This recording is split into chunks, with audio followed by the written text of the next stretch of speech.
London, in the early 1990s. The Addams family is the most feared criminal organisation in Britain. No one would step out of line against the Addams. They were all powerful. Their reputation grew across the years from being involved in extreme acts of violence and almost conducting a reign of terror.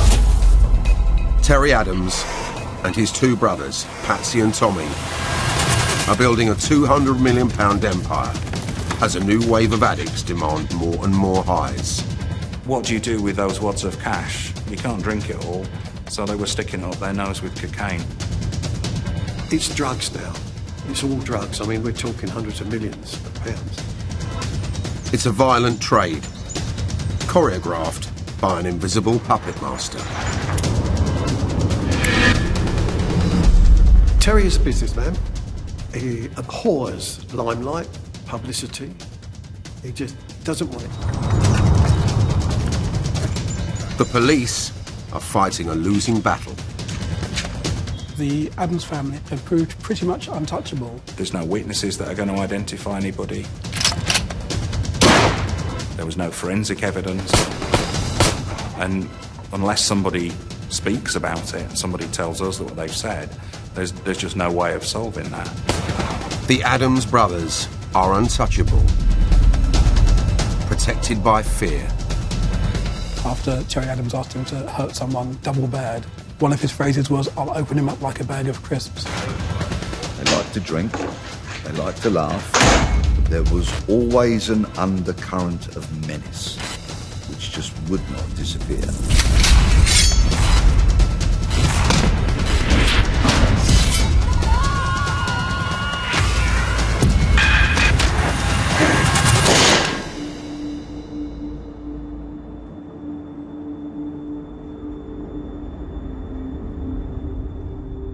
London, the 1960s.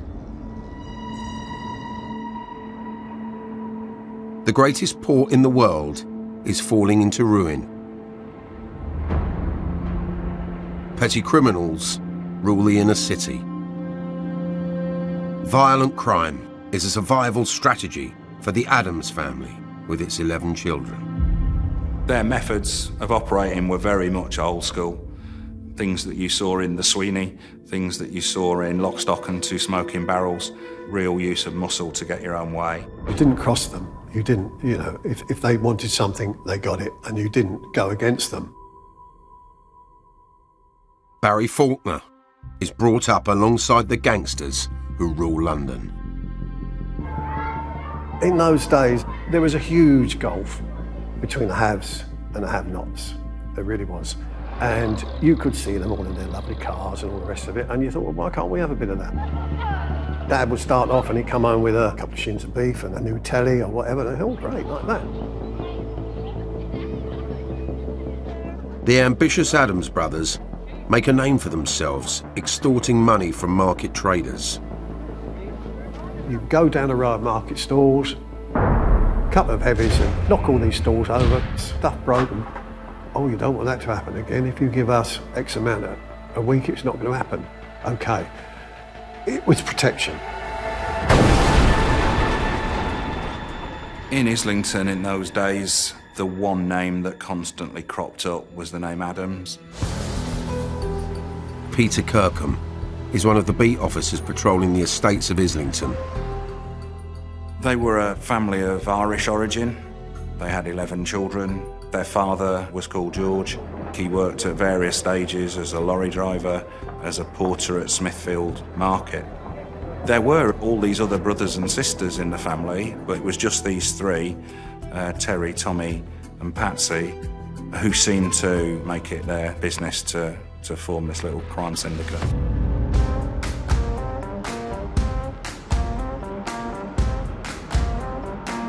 The London underworld in the 1960s is dominated by the legendary Krays. They court celebrity and callous violence. The Kray brothers were not adverse to actually picking up a gun and going and shooting somebody in front of a lot of different witnesses, or stabbing somebody in front of a lot of witnesses, which in the end was their undoing. They worked on the basis that nobody would testify against them. In the end, people did testify against them. It's quite possible that Terry Adams looked at the Krays, and the Krays courted publicity and soap stars and all that. And I think Terry Adams looked at them and thought, you bloody fools, that's not how you do it.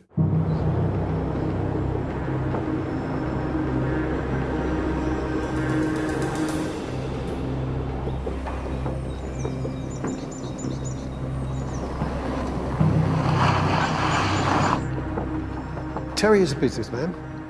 He abhors limelight, publicity. He just doesn't want it. He wants to stay in the background, getting on with his business.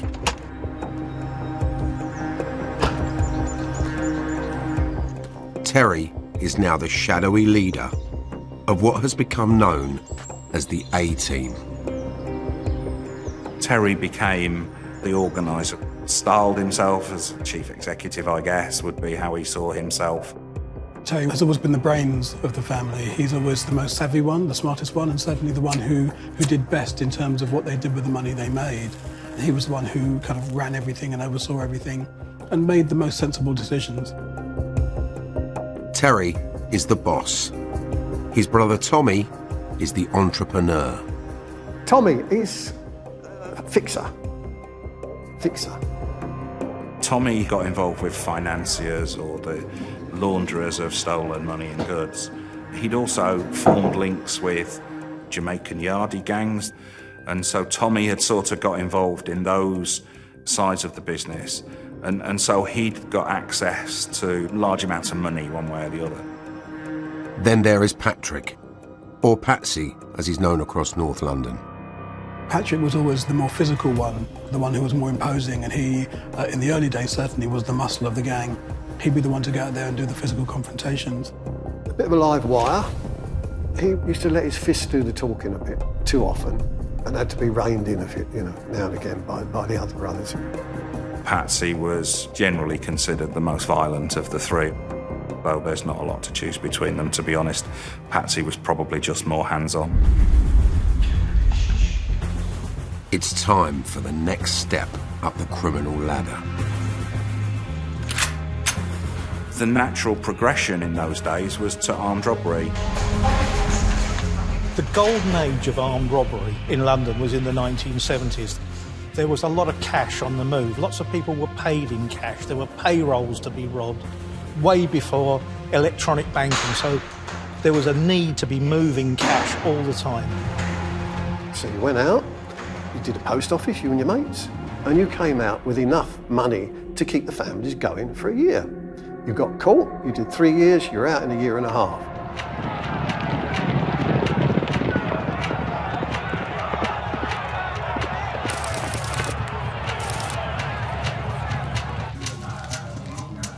Patsy is targeting a North London betting shop. Where's the money? Come on, where's the money? Give me the fucking key.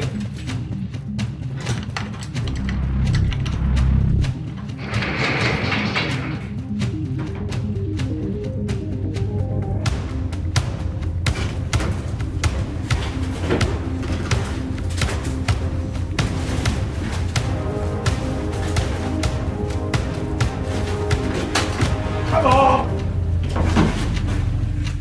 Don't you fucking dare move.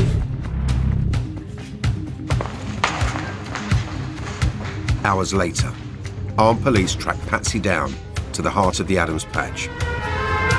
With a gun stuck in his face, he's arrested. He gets 7 years. I think that was a big turning point in the way the family grew. They'd started off dabbling in everything, but once Patrick got caught, they realised that armed robbery wasn't really the way to go. It was going to end up with big prison sentences, it was too dangerous. There were lots of incidents going on where the police were shooting armed robbers on the scene of their crimes. Do not say anything! London's crime world is starting to change. The police are fighting fire with firepower of their own. To match this growing threat from the streets, submachine guns are now standard issue. Armed robbery has become a risky business. And they thought, whoa, hang on a minute. This is all getting a bit dangerous now. We might get shot, we certainly might get locked up. And so With drugs becoming far more prevalent in society, they looked at that as a way of going into something that was less dangerous. The really smart robbers were realising there wasn't much future in armed robbery, and that people were starting to invest their proceeds from robbery into things like drugs because there was a much lower percentage chance of being caught, and potentially there was a lot more profit to be made out of drug dealing than there was out of armed robbery. It was easy money. It was easy money. You didn't have to plan anything. You didn't have to break in anything.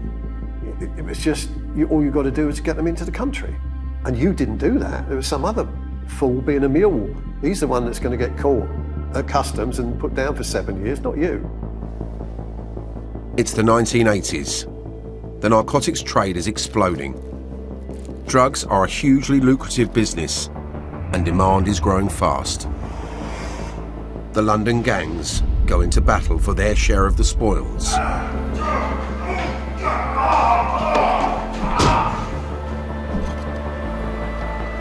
The Adams brothers will stake their claim to be London's dominant crime family.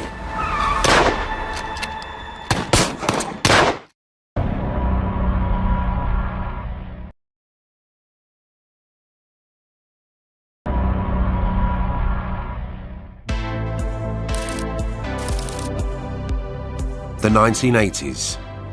London is alive with city slickers with bundles of money to spend. The city just exploded with people with loads of money. Suddenly they had mega money. What do you do with those wads of cash? You can't drink it all, so they were sticking it up their nose with cocaine. A bulldozer was used to force entry. Inside, officers discovered the van they'd followed and part of the consignment of drugs. In all, a ton of high-quality South American cocaine was seized with a street value of £160 million.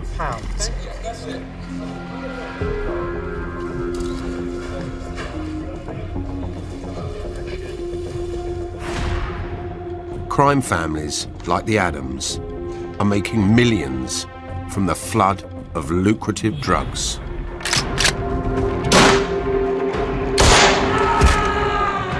A wave of violence breaks out as London's gangs carve up the new territory.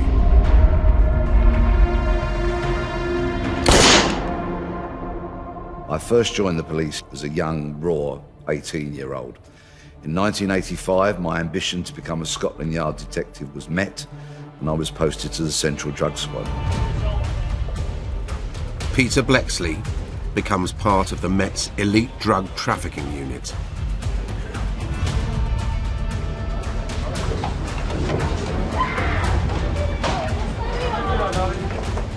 We were tasked with combating those involved in the importation, wholesaling and the distribution of major quantities of drugs. Already at that stage, the Adams family name was synonymous with that kind of crime. He's fighting drug lords who make themselves almost invisible. It's incredibly difficult to convict the kingpins who sit on top of the triangle because they rarely get their hands dirty. They don't touch the drugs. They don't transport the drugs. They don't package the drugs. They've got lackeys to do all that for them. Seizures of cocaine were up by an alarming 125%. Most of it comes from South America. It's the cocaine, I think, that we are worried about, the possible growth of that and the influence of South American drug barons. The Adams brothers are surfing a wave of ever-increasing demand. In the early days, the Adams were very much involved in the cannabis trade. It wasn't huge money, but you could easily double or treble your investment each time. With something like cocaine, you can spend far less because the raw material is much cheaper where you buy it at the supplier country. You might only spend £1,000 on a kilo of cocaine, but once you get it to the UK, you can sell it for £40,000. Like all expanding crime enterprises, the Adams need cash. And the London underworld is awash with it. Robbers got away with nearly 3 tons of gold bullion worth £26 million from the Brinksmat vault. In 1983, a small-time gang breaks into the Brinksmat security warehouse at Heathrow. The thieves moved 6,800 bars of pure gold, each one weighing 1 or 2 kilos, about 3 tons in all. They were expecting £3 or £4 million worth of cash, but as it happened, they got about £26 million worth of gold, bullion, cash and diamonds. And that gave them a problem. They ended up having to call in extra vans to actually take away all the gold bars that they had because they just were so many. And pretty much the whole of the top end of London criminality got involved one way or another in moving that around, in smelting it down, in moving it into other property, in laundering the proceeds, and the Adamses were linked to that. Tommy Adams is observed handling gold bullion under police surveillance. But he claims he didn't realise it was from the Brinksmat robbery, and he's acquitted. I think that still rankles with a lot of the officers involved in that Brinksmat investigation. That should have been the first time that one of the Adamses was convicted of something really substantial. Millions of the now legendary profits from the Brinksmat gold are never recovered. And by a strange coincidence, the Adams brothers find themselves flush with money. They'd be going to the most expensive boutiques, wearing the best suits. Terry in particular seemed to have a bit of a penchant for fairly flamboyant, very smart dressing. Someone once described him as the cross between Liberace and Peter Stringfellow. He had a yacht, he had luxury cars, he had a house that he spent millions of pounds on. I think his garden alone cost some £70,000 to remodel, and the house was worth more than £1 million. And that quite often is the sign that, hang on a minute, they've come into a few bob here, where might that have come from?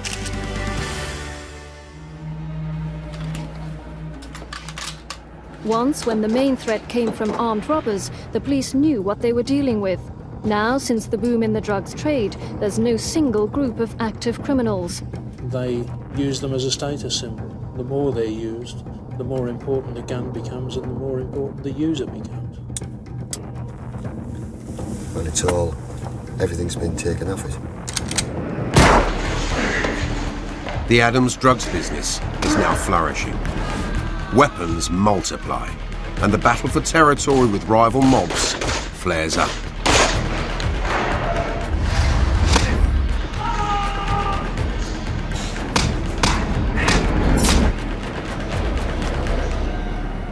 There were shootings regularly around the Caledonian Road, and most of those were said to be linked directly or indirectly to the Adamses.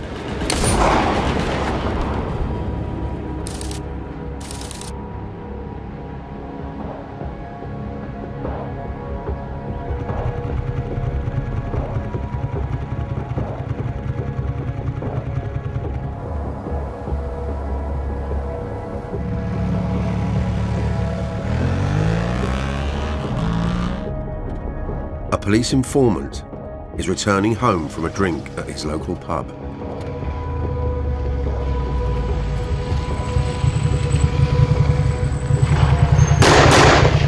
He got out the car, up drove the motorbike, bang, bang, bang, he was dead. It's a new kind of assassination.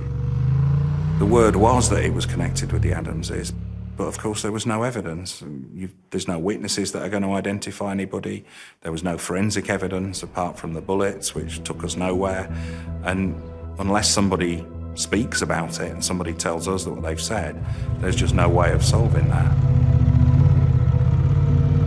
Gilbert Winter is one of a new breed of gangster. He's the Adams' #1 enforcer. Gilbert Winter was a man mountain. He was a really fearsome figure, a classic Jamaican yardie who was in the UK and very quickly developed a reputation for being someone who would hurt people for money. As far as the Adams were concerned, Gilbert Winter was their go-to man whenever someone needed to be taken out. There are recordings of members of the Adams family talking to Gilbert Winter, and one of his phrases was, "I'll open him up like a bag of crisps." Claude Mosley's life was ended on the steps of this semi-detached house in Bethune Road His killing looks like yet another drugs murder. Gilbert Winter was suspected of killing Claude Mosley on behalf of the Adams family, but of course that was never proven. He stood trial but was acquitted because the major prosecution witness refused to give evidence. He was intimidated, he was frightened. He received a paltry 3-month sentence for contempt of court, did that witness. The killer shot them dead from the back seat of their car, parked in a lover's lane in Epping Forest. It's thought the killer, called Cold-Blooded by police, was possibly known to the victims. Extreme violence is becoming commonplace.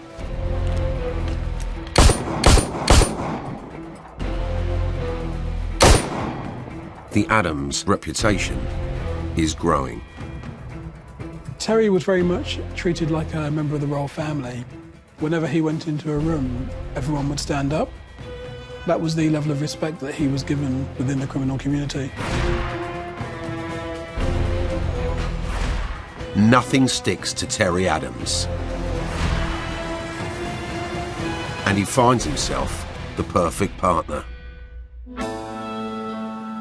Solly Nahome called himself an accountant. Now, I'm not entirely sure he was ever fully qualified, but in any event, it's safe to say he was a bookkeeper for the Adams family. I'm convinced that he helped launder millions of pounds through the books so they could spend it because it looked like legitimate money. He was very quick, very sharp, very good with numbers, and he was very trusted by the Adams family because of the work he'd done for them early on. So he was brought in and very quickly became the linchpin of their organisation. They started spending the money on legitimate businesses, and it was something Terry especially had tried to do to give a sort of veneer of respectability to what they were doing and to money that they had and to the lifestyle that they were living. They were looking at greengrocery business, florist businesses, anything where you could disguise the amount of money coming in because it was being paid in cash.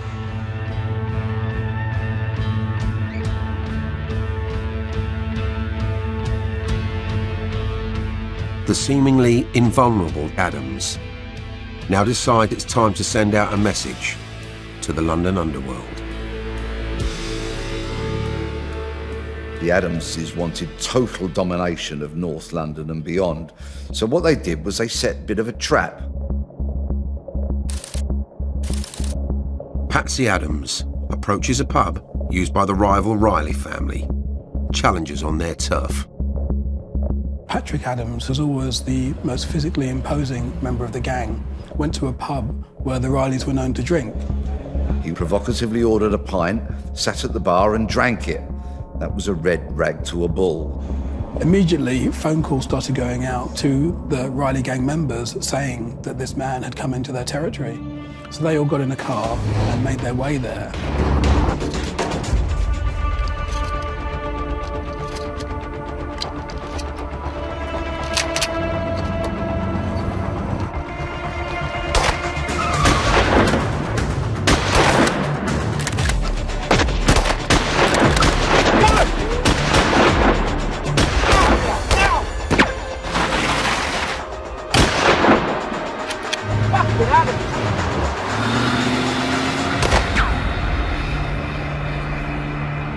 No one actually got hit, no one got hurt, but the message was received loud and clear, and the Rileys didn't mess with the Adams after that. That was really the sort of turning point. We were no longer talking about the Adamses as a local crime family. We were talking about the Adamses as this organised crime group that had tentacles everywhere.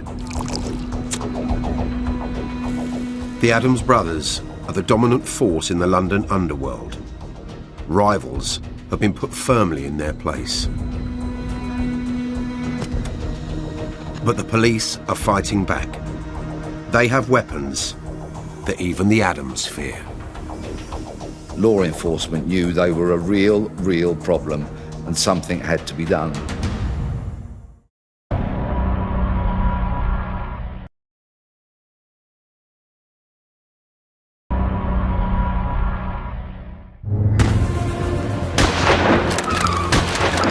The Adamses have sent a message of defiance across the London underworld. Nobody messes with them. They've seen off their rivals, but this mob violence will have unforeseen consequences. From the police's point of view, we were now extremely concerned that we were having this Wild West shootout sort of situation going on, and it was really the impetus for enough is enough. We've got to get a grip of this. A rising opposition frontbencher is living only yards from the scene of the shootout in Islington. There is a link between the problems that the inner cities have in housing and employment and a lack of hope for young people and the guns, knives and drugs culture, and that's why both have got to be tackled. You're right. I know that Tony Blair at that time spoke to the Home Secretary and said, what are we going to do about these people? It's getting slightly embarrassing. You've got a major crime family living just round the corner and yet nothing's being done. In the late 80s, early 90s, we didn't have DNA. There wasn't CCTV everywhere. All the things that are now, the number one thing that investigators go and look at, they just weren't there. And the police are battling an enemy within. It was well known in detective circles that the Adams family had corrupt detectives on their payroll. And let me tell you something, there is nothing more demoralising than working on a case for days, weeks, months, or even years, only for on the day in question, nothing happens. And then later on you find out a corrupt cop has compromised the investigation, has blown it out for a few grubby, filthy, rotten £1,000 in their pocket.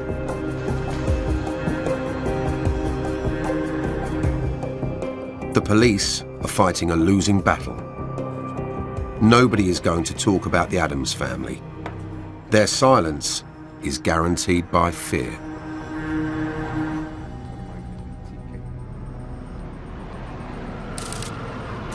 An Adams dealer is accused of stealing drugs profits. He was thought to be one of the Adams family lackeys, and it was rumoured that he crossed them. He was taken to a darkened room, firearms were produced, and he was told to kneel down.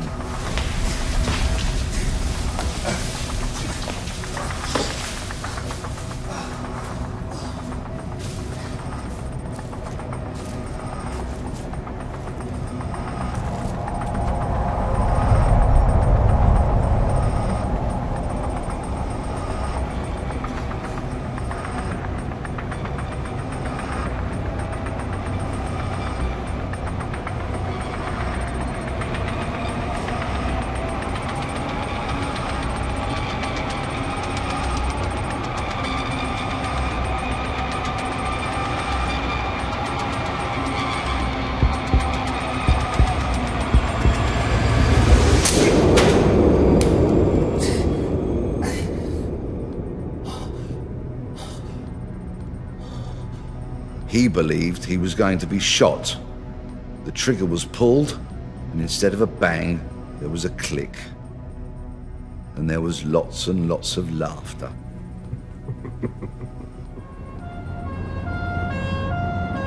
For the police, enough is enough. The Adamses have gone a step too far. It was beyond anything we were going to be able to deal with locally.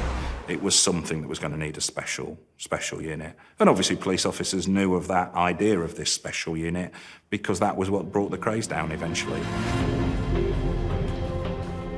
The police create a special task force, led by the National Crime Squad, designed to bring the three Adams brothers down at any cost. This time, they have a stroke of luck. I feel the hand of history upon our shoulder in respect of this. I really do. Now, maybe it's impossible to find a way through. Maybe even with the best faith in the world, you can't do it. But it's right to try. I believe the people are determined. They all assured me last night that they're prepared to make the necessary moves that can put this all in place, and hopefully they are. I'll tell you tonight. The Good Friday Agreement had largely brought peace to Northern Ireland and in turn to the mainland UK. So the security services had a bit of time on their hands, and they were very keen to justify their existence by getting involved in serious and organised crime, and they had a lot to offer. 2, do you have eyeball on suspect 1?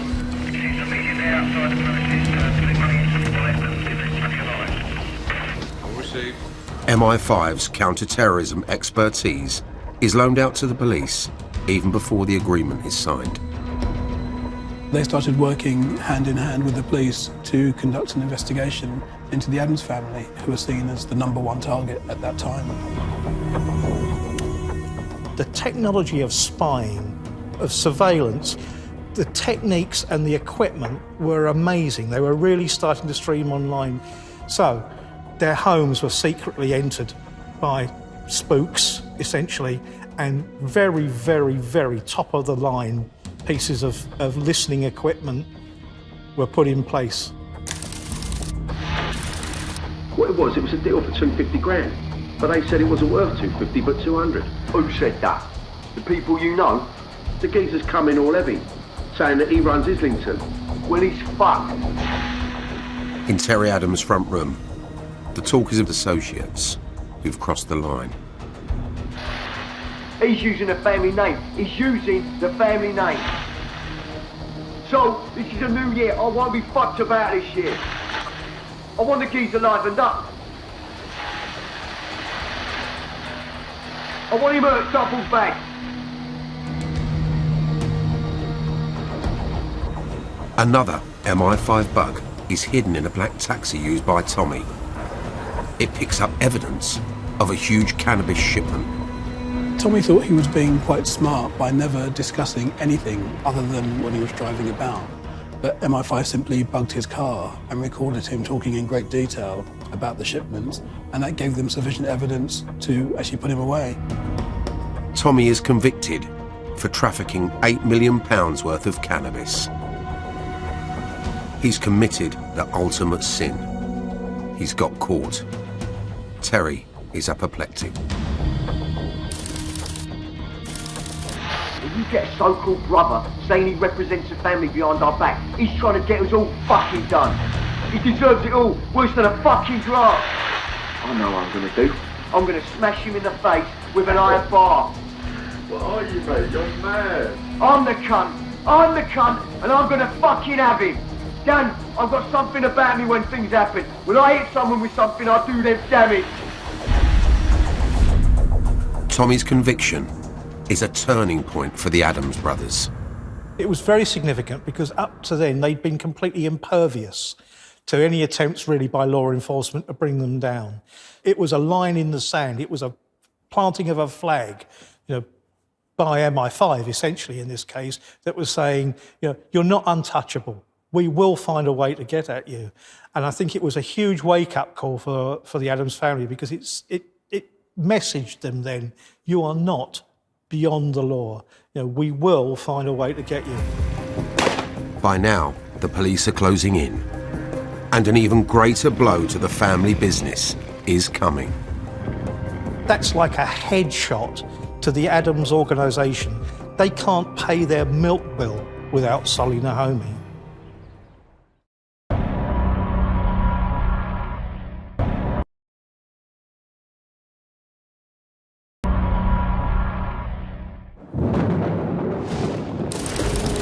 With Tommy Adams convicted of drug trafficking, enemies are circling the embattled Adams brothers.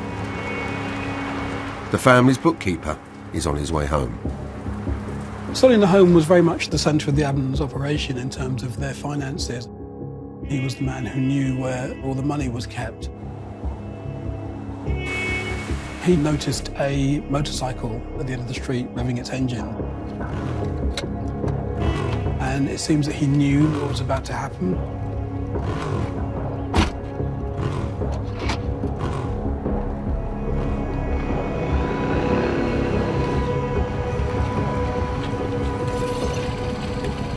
Solly made a run for it, trying to get to his front door, but was shot several times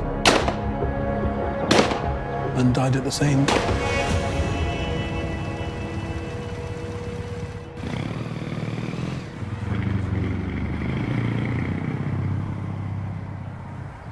Terry was absolutely distraught, not just about the death of someone that he considered a friend and had known for a long time, but also because this suddenly meant that he didn't know where a lot of the money and the assets that the family had put together over the years were going to be.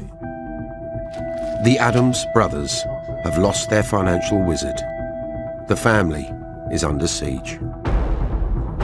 This detective actually said to me, that's like a headshot to the Adams organisation. He said, they can't pay their milk bill without Solly Nahomi.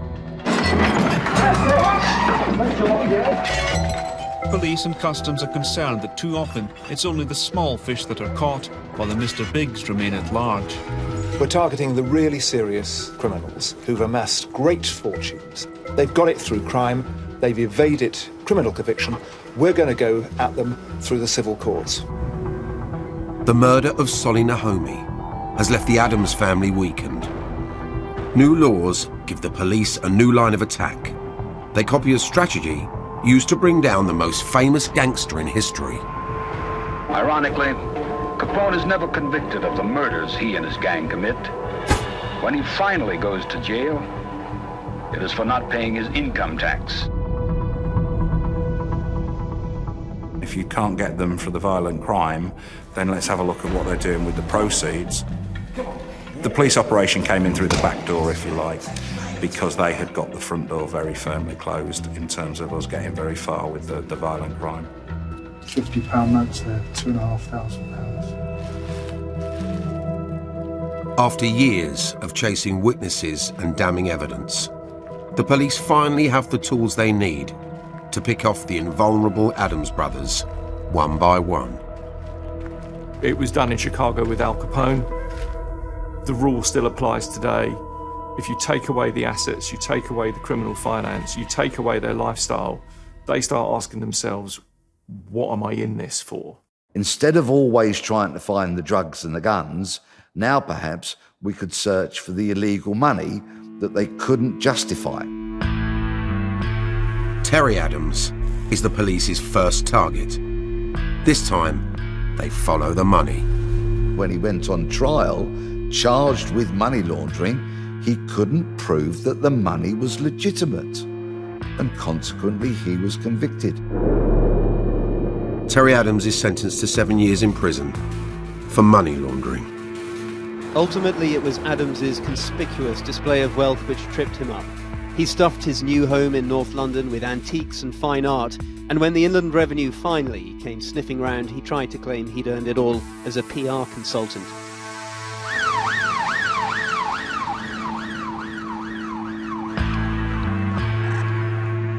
One down, 2 brothers to go. Tommy is now released after serving his time for cannabis smuggling. But it's Patsy who the police have in their sights. The original Harp man starts to suspect that there's an informer in the Adams organisation. Paul Tiernan was reputed to be an informant, a grass, a snitch, and in criminal circles there is no greater crime. Patsy Adams is walking through familiar streets at the heart of the Adams turf. He glimpses longtime associate Paul Tiernan in the car. Adams, come here a minute. I want to work with you. You've been calling me a grass. That's because you're a fucking grass. Oh yeah? Who's told you that then? Well, fucking you grass. You want some of that, mate, yeah? You want fucking some of that?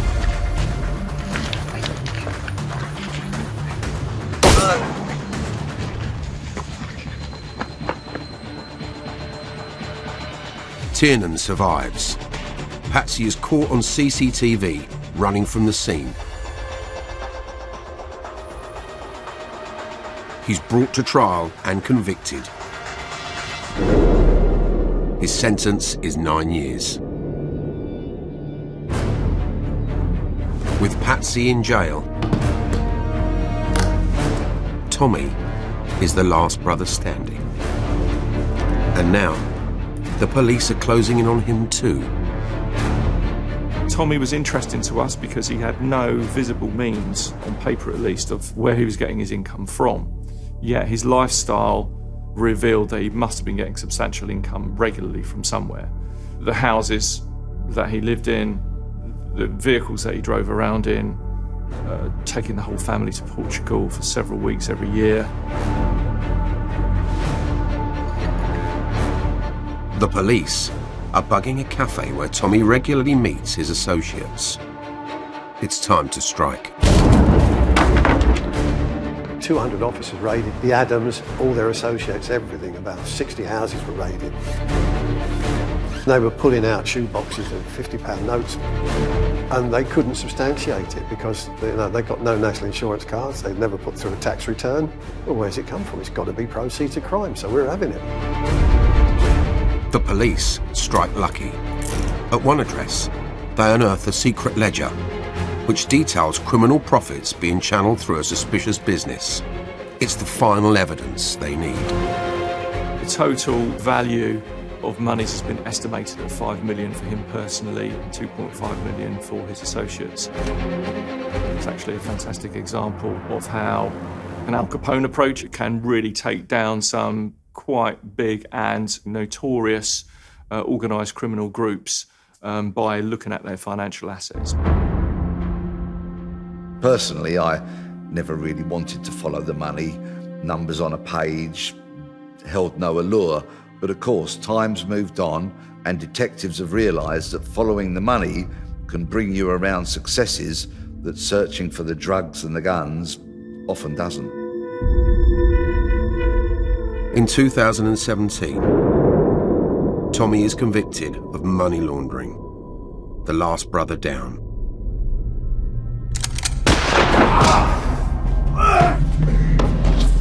The untouchable Adams family has been outwitting the law for years.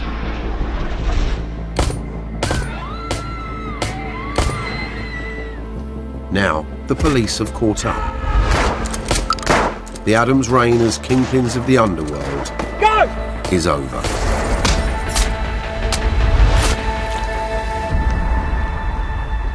Ultimately, they became out of sync with modern criminality. They weren't aware of the tricks and techniques that the security services could use against them. They weren't able to spend the wealth they had, so they kind of were out of sync. They were analog gangsters in a digital world. We talk of gangs on the streets of London today. No, they're not gangs in this way. This was an old school type of gang, and I don't think we'll see many, if any, like that anymore.